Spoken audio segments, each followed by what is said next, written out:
Números capítulo 9. A segunda Páscoa. No primeiro mês do segundo ano depois da saída do povo de Israel do Egito, o Senhor falou com Moisés no deserto do Sinai. Ele disse: no dia 14 deste mês, começando ao anoitecer, o povo de Israel deve comemorar a festa da Páscoa, de acordo com todas as leis e ordens a respeito dela. Portanto, Moisés mandou que os israelitas comemorassem a Páscoa. Eles a comemoraram no dia 14 do primeiro mês, ao pôr do sol, no deserto do Sinai. Os israelitas fizeram tudo o que o Senhor havia ordenado a Moisés. Porém, alguns homens se tornaram impuros, porque tocaram no morto, e por isso não puderam comemorar a Páscoa naquele dia. Eles foram falar com Moisés e Arão e disseram: estamos impuros porque tocamos no morto. Será que não vamos poder apresentar a nossa oferta ao Senhor com os outros israelitas no dia que já foi marcado? Então Moisés respondeu: esperem, que eu vou falar com o Senhor para saber o que ele quer que vocês façam. Aí o Senhor disse a Moisés: diga aos israelitas o seguinte: se algum de vocês ou dos seus descendentes estiver impuro por haver tocado no morto, ou se estiver longe, viajando, mesmo assim poderá comemorar a Páscoa em honra de Deus, o Senhor. Vocês a comemorarão um mês depois, no dia 14 do segundo mês, quando anoitecer. Nessa ocasião, vocês comerão o animal com pães sem fermento e com ervas amargas. Não deixem sobrar nada da comida para o dia seguinte e não quebrem nenhum osso do animal. Façam a comemoração de acordo com todas as leis da Páscoa. Mas pode acontecer que alguém esteja puro e não esteja viajando. Se essa pessoa não comemorar a Páscoa, será expulsa do meio do povo, pois não me apresentou a oferta no tempo certo, e será castigada por causa do seu pecado. Se algum estrangeiro que mora no meio de vocês quiser comemorar a Páscoa, terá de obedecer às leis e às ordens a respeito dessa festa. A mesma lei será para todos, tanto para os nascidos no país como para os estrangeiros. A nuvem sobre a tenda sagrada. No dia em que foi armada a tenda sagrada, veio uma nuvem e a cobriu. De noite a nuvem parecia fogo. Era sempre assim.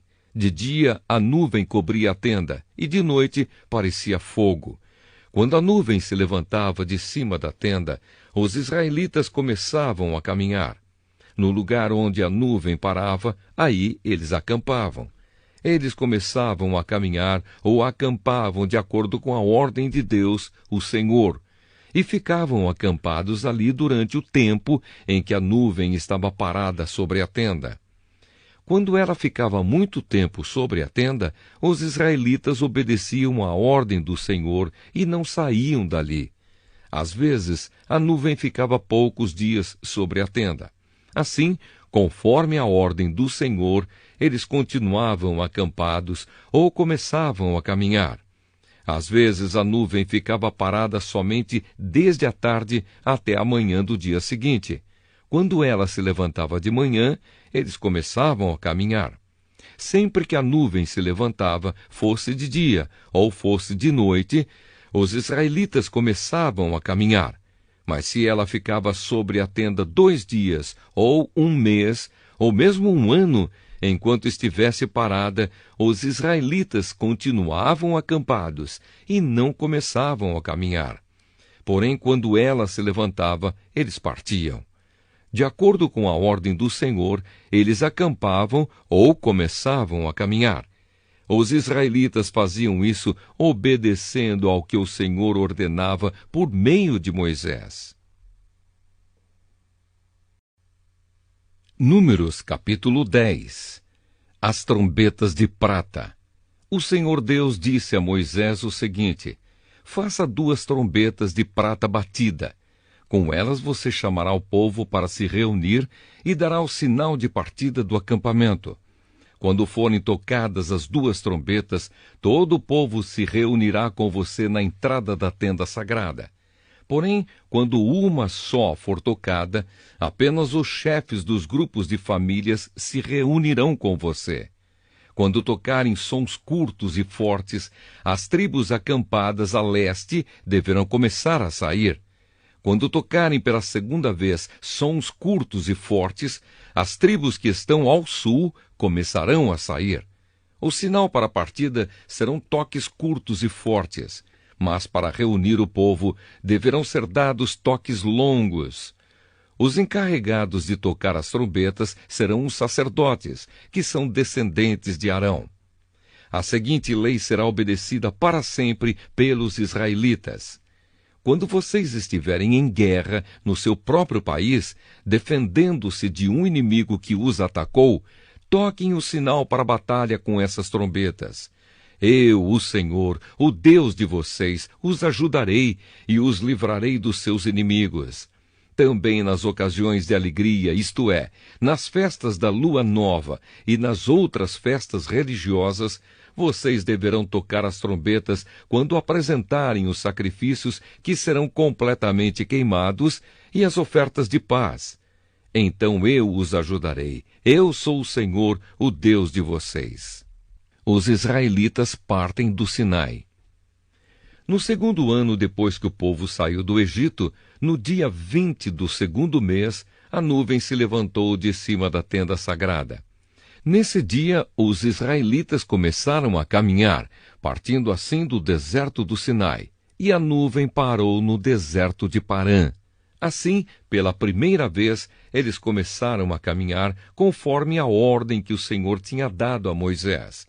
Primeiro saíram os que eram da bandeira da tribo de Judá, grupo por grupo, comandados por Nasson, filho de Aminadab. Netanel, filho de Zuar, comandava a tribo de Issacar, e Eliabe, filho de Elon, comandava a tribo de Zebulon. Então a tenda foi desarmada, e os levitas dos grupos de famílias de Gerson e de Merari partiram, levando a tenda.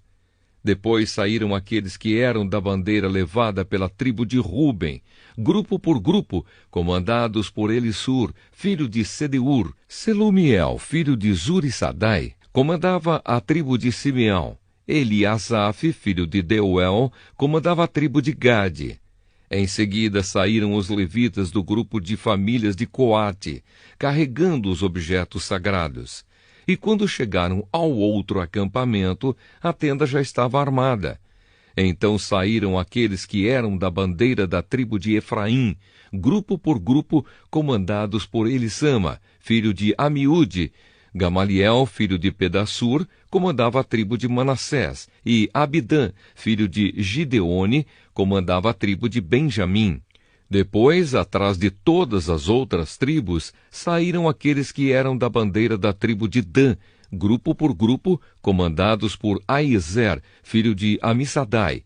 Pagiel, filho de Ocrã, comandava a tribo de Asser, e Aira, filho de Anã, comandava a tribo de Naphtali. Os israelitas começaram a caminhar nesta ordem, grupo por grupo. Moisés convida Obabe a acompanhá-los. Moisés disse ao seu cunhado Obabe, filho de Jetro, o midianita: Nós estamos saindo para o lugar que o Senhor disse que nos daria. Ele prometeu que faria do povo de Israel uma nação rica. Portanto, venha com a gente e repartiremos com você as coisas boas que conseguirmos. Obabe respondeu: Não, eu vou voltar para minha terra e para minha família. Por favor, não faça isso, disse Moisés. Você conhece o deserto e sabe onde podemos acampar. Você poderia ser o nosso guia. Se você vier com a gente, nós repartiremos com você todas as bênçãos que o Senhor nos der. Deus dirige o povo. E assim os israelitas partiram do Sinai, o monte de Deus, o Senhor, e caminharam durante 3 dias. A arca da aliança do Senhor ia sempre na frente deles, a fim de marcar o lugar de acampar. Quando partiam, a nuvem do Senhor ficava por cima deles durante o dia. Sempre que a arca partia, Moisés dizia assim: Ó Senhor Deus, Levanta-te e espalhe os teus inimigos, e que fujam da tua frente os que te odeiam. E sempre que a arca parava, Moisés dizia assim: Ó Senhor Deus, volta para ficar com os milhares de famílias do povo de Israel. Números capítulo 11. O povo reclama em Taberá. Por estarem passando por muitas dificuldades, os israelitas começaram a se queixar a Deus, o Senhor. Quando o Senhor ouviu as suas reclamações, ficou irado e fez cair fogo em cima deles. O fogo queimou no meio deles e destruiu uma ponta do acampamento. Então o povo gritou, pedindo socorro a Moisés. Moisés orou ao Senhor e o fogo se apagou.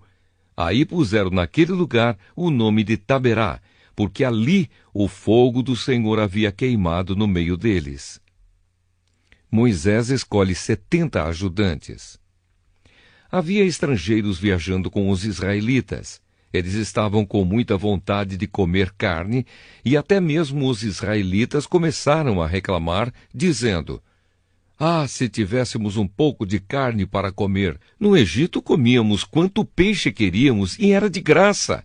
E que saudades dos pepinos, dos melões, das verduras, das cebolas e dos alhos!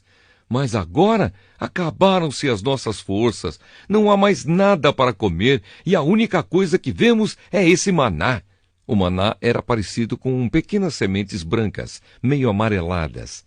Ele caía durante a noite com o orvalho. No dia seguinte de manhã, o povo ia apanhá-lo em volta do acampamento. Eles o moíam em moinhos ou o socavam em pilões. Cozinhavam numa panela e faziam pães achatados que tinham gosto de pão assado com azeite. Então Moisés ouviu o choro do povo. Cada família chorava na entrada da sua barraca. O Senhor ficou muito irado. E Moisés também ficou aborrecido e disse a Deus, o Senhor: Por que me tens tratado tão mal? Por que estás aborrecido comigo? Por que me deste um trabalho tão pesado de dirigir todo este povo? Eu não fiz este povo, nem dei à luz esta gente. Por que me pedes que faça como uma babá e os carregue no colo como criancinhas para a terra que juraste dar aos seus antepassados? Onde poderia eu conseguir carne para dar a todo este povo? Eles vêm chorar perto de mim e dizem que querem comer carne. Eu sozinho não posso cuidar de todo este povo. Isso é demais para mim. Se vais me tratar desse jeito, tem pena de mim e mata-me. Se gostas de mim, não deixes que eu continue sofrendo deste jeito. O Senhor Deus respondeu a Moisés: Reúna para mim 70 homens, que você sabe que são líderes entre os mais respeitados do povo de Israel. Leve-os até a tenda sagrada e fique ali com eles. Então eu descerei e falarei com você ali. Tirarei uma parte do espírito que lhe dei e darei a eles, para que o ajudem no pesado trabalho de cuidar do povo. Assim você não precisará fazer isso sozinho. Agora diga ao povo o seguinte: purifiquem-se para amanhã. Vocês vão comer carne. O Senhor ouviu vocês chorando e dizendo que queriam carne e que passavam bem no Egito. Por isso o Senhor lhes dará carne e vocês a comerão. E não comerão só um dia, nem 2, nem 5, nem 10, nem 20, mas durante um mês inteiro, até que saia pelos seus narizes e vocês ficarem com nojo. Pois vocês rejeitaram o Senhor que está no meio de vocês e se queixaram, dizendo que nunca deveriam ter saído do Egito. Moisés disse: Estou levando 600.000 homens, e tu dizes que vais dar a essa gente carne para comer o mês inteiro? Onde haveria tantas ovelhas e vacas para matar, a fim de que todos ficassem satisfeitos? Será que todos os peixes do mar juntos poderiam alimentar essa gente? Porém o Senhor Deus respondeu a Moisés: Será que eu tenho tão pouco poder? Agora mesmo você verá se o que eu disse vai acontecer ou não.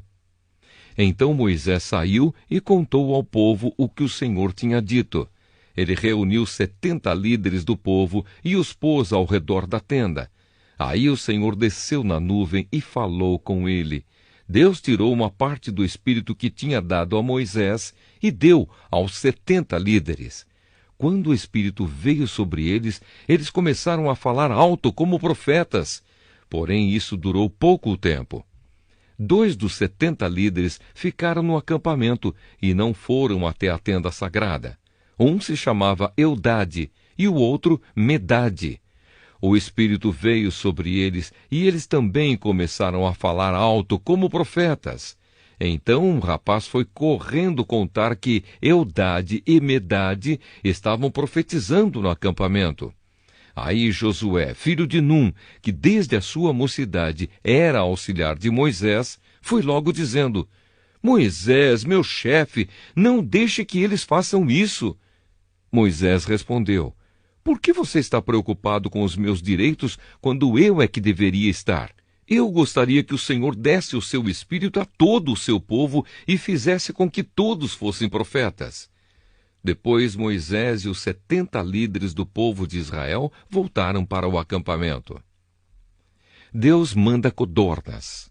De repente, o Senhor mandou um vento que trouxe do mar bandos de codornas. Elas caíram no acampamento e em volta, em todas as direções, a uma distância de uns 30 quilômetros, e cobriram o chão em montes de quase 1 metro de altura. Assim, todo aquele dia, toda aquela noite e todo o dia seguinte, o povo trabalhou catando codornas. Ninguém juntou menos de 1.000 quilos. E espalharam as codornas ao redor do acampamento para secar. Quando ainda havia muita carne para comer, o Senhor ficou irado com o povo e os castigou com uma terrível epidemia que matou muita gente. Por isso puseram naquele lugar o nome de Quibrote Ataavá, que quer dizer as sepulturas do desejo, pois ali foram sepultadas as pessoas que estavam loucas de vontade de comer carne. Depois, os israelitas foram até Azerote e acamparam ali. Números, capítulo 12. O castigo de Míriam. Moisés havia casado com uma mulher da Etiópia, e Míriam e Arão começaram a criticá-lo por causa disso. Eles disseram: Será que o Senhor tem falado somente por meio de Moisés? Será que não tem falado também por meio de nós? E o Senhor ouviu o que eles disseram. Moisés era um homem humilde, o mais humilde do mundo. Logo em seguida, o Senhor disse a Moisés, a Arão e a Míriam: Vocês 3 aí, vão para a tenda sagrada.